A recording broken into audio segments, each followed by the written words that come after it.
Hey guys, Spirit of the Law here. In the last video, I tried out a new series summarizing the history of balance changes for a few different Age of Kings civilizations since their original design at release. That video got a lot of positive responses, and I wanted to follow it up with another entry in that mini-series to confirm that I am going to be sticking with it. After this one though, I'm picturing they'll be sprinkled in now and then for a bit of variety between the usual videos that I do.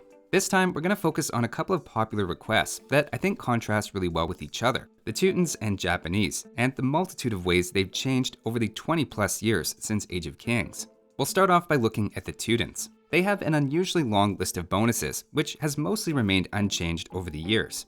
There is one especially notable deviation in that they originally had +2 attack and +5 range on their town centers instead of what's now extra garrison space. Also hidden behind the scenes, on release their Teutonic Knight was quite a bit weaker in terms of HP, attack, and armor. The civilization's identity from the start was as a very defensive civ with a great economic boom, followed up with generally slow but powerful units. So basically what they are today. When it comes to Teutons, their unique unit has always attracted a lot of attention and discussion, being a bit of a fan favorite. Seeing Peterson talk about the unit in 2000, he pointed out a connection that I hadn't made before. In discussing Teutonic Knights, he explicitly links them to Hoplites and Centurions from Age of Empires 1. If you're unfamiliar, in that game there were two major infantry lines, either the lightly armored swordsmen at the barracks or the slow but high melee armor Hoplites and Centurions at the academy. The original Age of Empires was a major success in its own right, and it makes sense that the same development team would link units from that game to Age 2, albeit in this case under a medieval reskin. Funny enough, Peterson says Teutons were actually one of his least favorite civs on release, given their defensive playstyle, though that same feature is exactly why a lot of new players gravitate toward them. Even within this quote though, we see a hint at what was an infamous problem with Teutons in Age of Kings that largely overshadowed their intended playstyle. In fact, one exploit was so game-breaking that players online were banning Teutons, and they became the only civilization directly toned down in Age of Conquerors. So what was the problem? Remember, their town centers had more attack and critically more range. Initially, that sounds like a great defensive bonus. Instead of the town center's regular 6 range, which covers basically your first 2 rows of farmers, Teutons started off with 11, covering a large portion of their town. That was intended to help against early raids, but players quickly learned you could delete your own town center and replace it in your opponent's base. Not only could your opponent not fire back if placed correctly, but they couldn't even repair it, as villagers even on the far side could still be in range. Initially as well, town centers only cost wood and no stone for the first 11 months after release, so Teutons had a cheap, mobile way to section off any part of the map they wanted, especially in Castle Age with no upper limit on your number of town centers. Even castles could be completely helpless and couldn't fire back if things were placed just the right way. This gave them the affectionate name the Teuton Death Stars, emerging from the fog of war to annihilate your opponent's town from distance, and made Teutons probably the most despised civilization for the tail end of those first 11 months. With the Conqueror's expansion in 2000, there was a corresponding update addressing the exploit, now changing their +5 range to a similarly themed but much weaker +5 line of sight. They also received their unique tech crenellations for extra garrison arrows in castles. Like many infantry unique units, the Teutonic Knights' training time was dropped by quite a bit, from 19 to 12 seconds, and they received the newly introduced Halberdier and Bloodlines. As a subtle indirect change, Rams also gained the ability to garrison units, which had, at least on paper, some nice synergy with Teutonic Knights. Following these changes, the impression seems to be that they settled as an average to below average civ, at least in competitive Arabia games. From an AoE zone discussion in 2012, for example, I found a thread asking why the Teutons' farming bonus doesn't make them a competitive civ on Arabia. The whole impression of the discussion is that they're considered an unremarkable civ 1v1, but pretty decent in team games. Interestingly, the topic of tower rushing with Teutons came up several times, which implies that Teutons were considered off-meta, and players were looking for creative ways to make them work. I didn't see it explicitly mentioned, but I personally remember them also being among the most popular picks on Team Game Black Forest, thanks to cheaper farms and a variety of powerful late-game units, including Siege. At this point, with the Teutons' middling reputation in mind going into 2013, the Forgotten expansion brought some small changes. First, the town center line of sight bonus was given to Chinese to help them find their sheep early, and Teutons were given extra garrison space in their town centers instead, mirroring their tower garrison space bonus.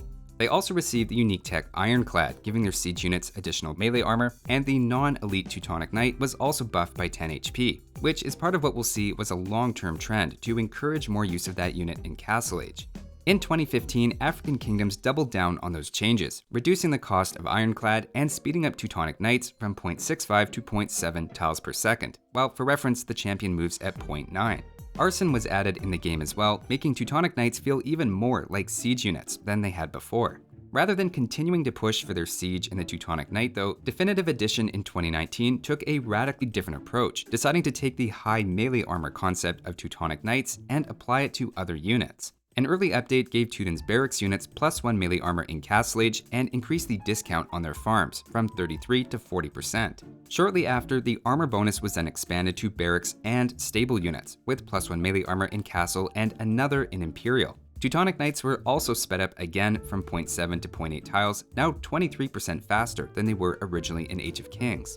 Herbal medicine was also added to the tech tree and made free as a bonus, giving them now 3 focused on garrisoning. By January 2021, Teutons had a win rate of 52.4%, which is about where they are now, often landing between 5th and 10th on the ranked ladder. Unfortunately, we haven't had precise win rates for most of AoE2's history, and as far as I know, even tournament Civ pick rates haven't been tracked in a consistent way, so it's hard to back up with hard data. But I can say with a lot of confidence the reduced farm cost and melee armor additions moved Teutons from significantly below average to significantly above average in aggregate performance.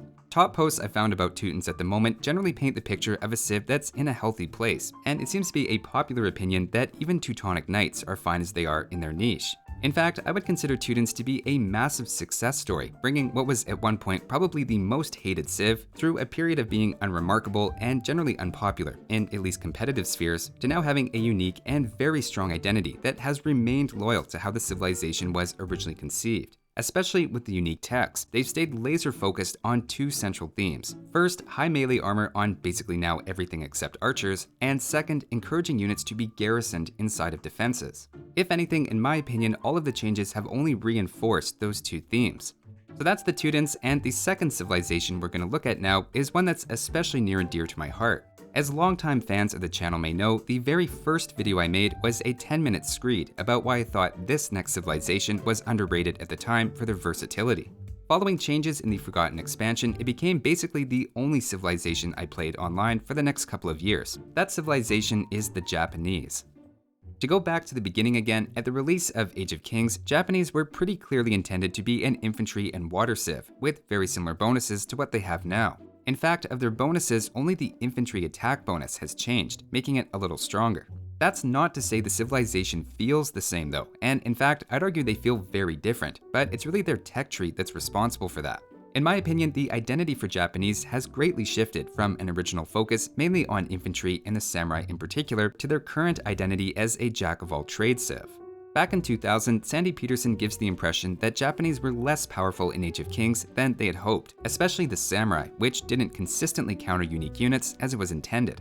In the decades following, the wider opinion has largely been that infantry was underpowered compared to archers and cavalry from the start, requiring either eagle warriors or massive bonuses to make infantry viable. In early interviews, the developer Death Shrimp describes Japanese as not being an economic powerhouse, and Peterson recalls the original intention of samurai being able to switch between melee and a ranged mode. I think that would have added a lot to the unit and fit in with the identity of Japanese as a combined archer and infantry civ. But as he points out, complicating UI can sometimes backfire. Of course, we now have that mechanic in the game with the Wrath Chariot for the Bengalis. The Conquerors expansion in 2000 attempted to address the Japanese weaknesses, both by improving their infantry, but also by giving them an above-average archery range as a fallback. To achieve that, their infantry switched to a flat 33% attack rate boost starting in Feudal, and they also received the newly introduced Thumb Ring and Parthian Tactics. That gave them a completely unlocked archery range, and given the long-term meta shift away from infantry on top of their early wood bonus, had the effect of turning Japanese into functionally an archer civ.